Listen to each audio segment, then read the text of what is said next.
Um, Dmitri, understand you had another entrepreneurial idea before LearnMate. What was that, and how did you decide to pivot?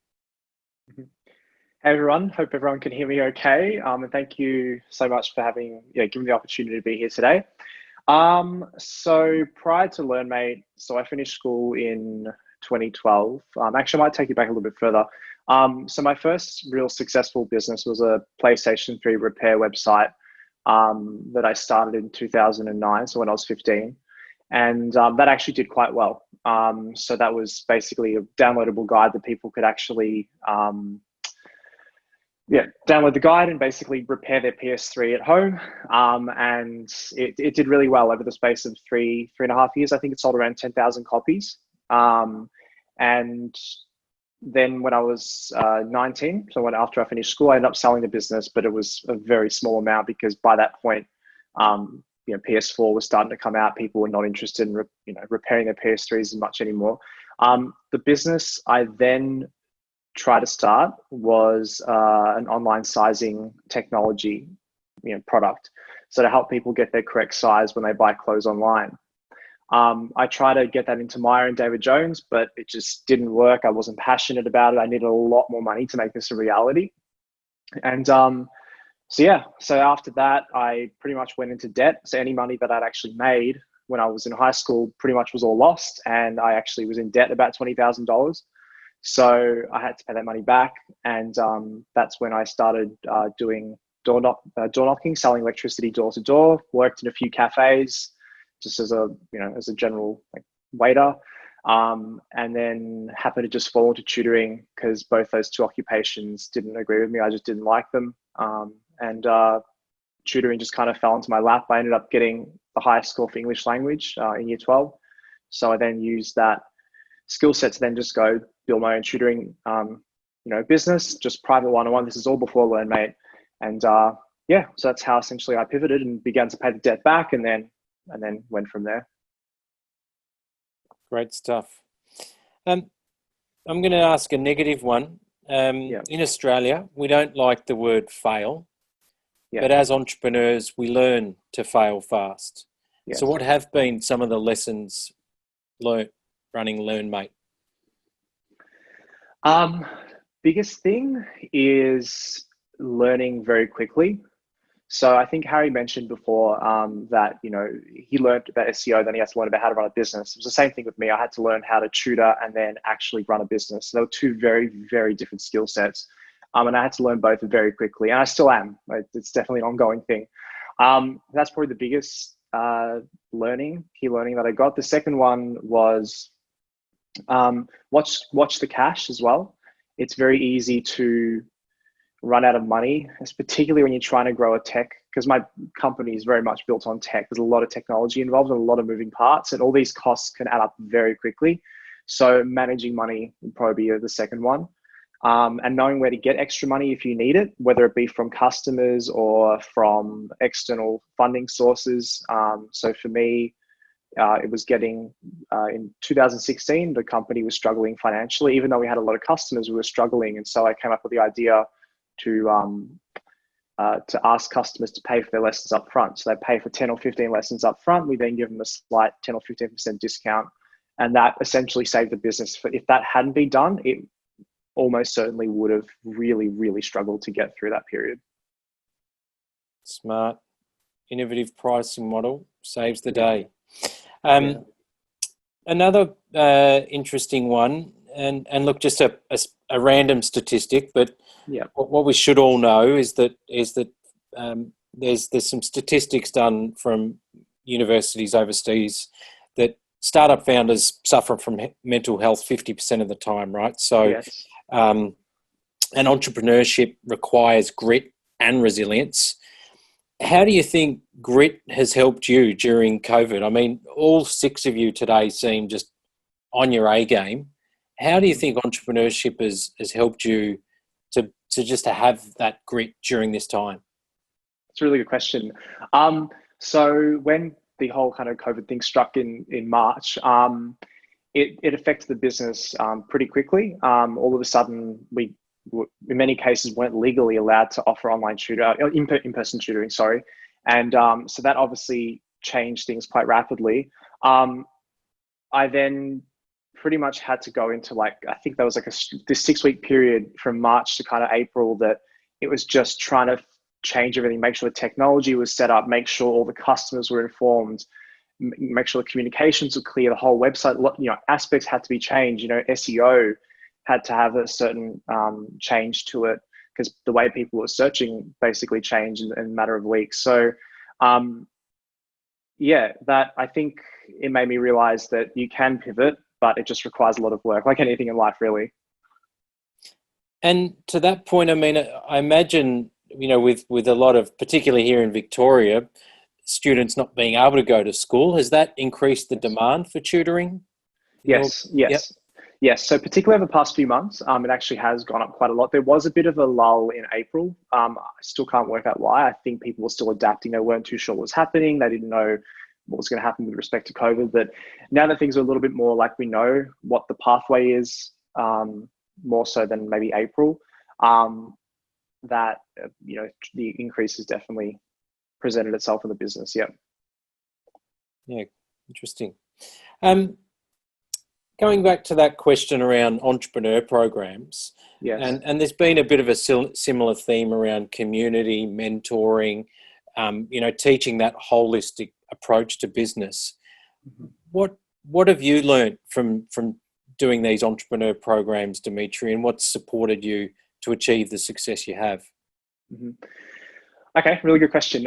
So getting down to business was obviously extremely instrumental when I really needed it. 2014, I hadn't even started LearnMate. In fact, the business that I wanted to start was actually an online course platform. So I was still tutoring at the time, and the initial idea for LearnMate was actually to create an online course platform where people could actually get English, maths, and so forth. And I realized, I didn't know how to get any tutors to actually create huge amounts of content because I couldn't afford to pay them. So that's why LearnMate started, because it's much easier to recruit people to tutor than it is to actually develop an online course platform. So the Getting Down to Business program actually helped me realize that. And that allowed me to actually pivot, from an online course platform to what is an actual tutoring service today. So it actually really helped a lot in the end. But in terms of the mentorship, I think I remember getting a mentor, Darren Stevenson, from Getting Down to Business program. Yeah, I think it was a little bit later. It might have been 2016. I think it was, we got connected, and that connection was just, I still keep in contact with Darren now. We usually meet up once a month. And it's just been fantastic. And if we can't meet up, we'll just be talking on email or Zoom or something like that. And he runs a similar education business, not in tutoring, but actually in after school care. So a lot of the problems he has can actually be transferable to mine. So to answer your question, basically it's the network of mentors that actually came out of that program that's been the most instrumental aspect to the success of LearnMate.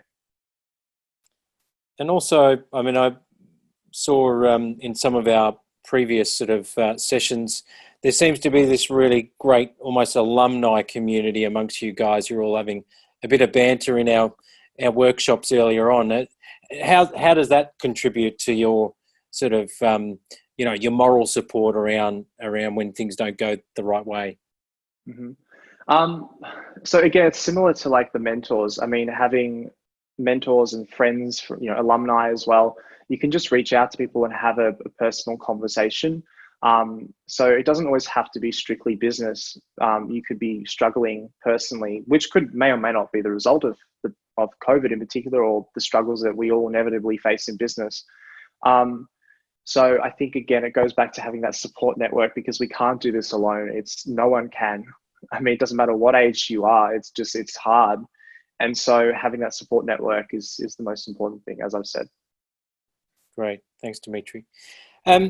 Now, just sort of going back into the bigger sort of topic around economic recovery, I think it's fair to say we're not going to mention the R word, although it has been mentioned, obviously, and it'll probably continue for a little while longer. But how might we build back better? What are some of the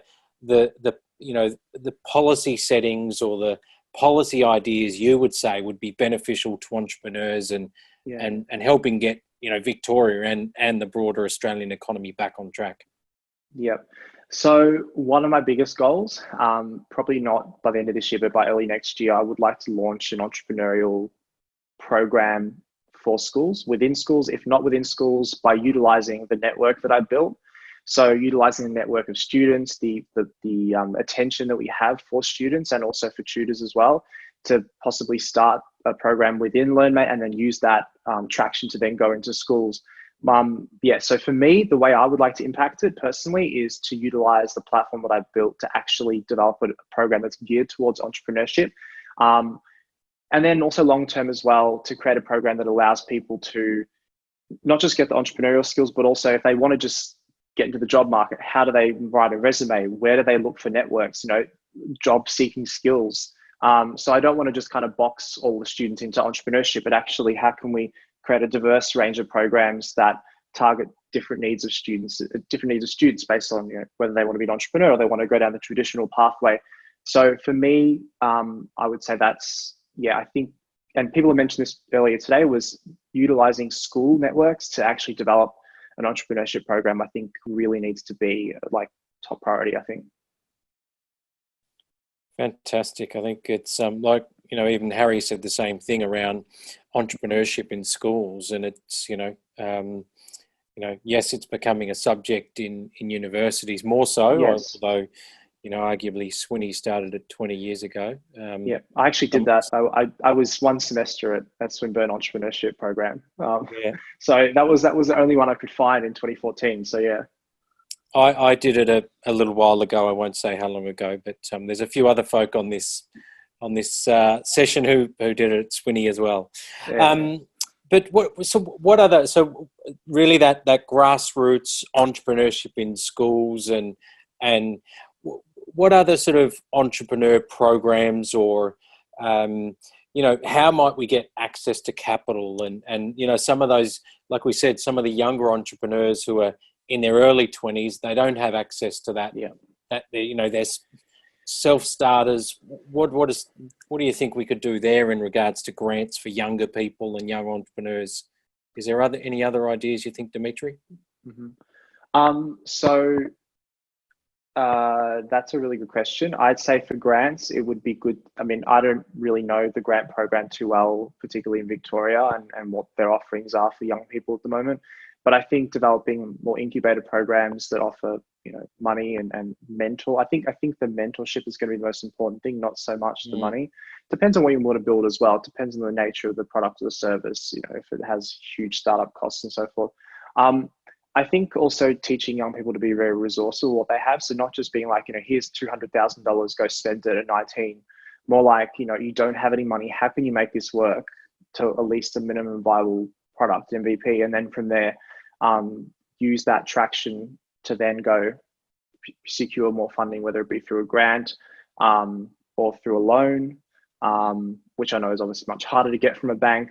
But yeah, that would be my advice. But as I said, from my personal experience, it's trying to get those first few customers, I think, and to at least prove that you can do this without just being handed huge amounts of money.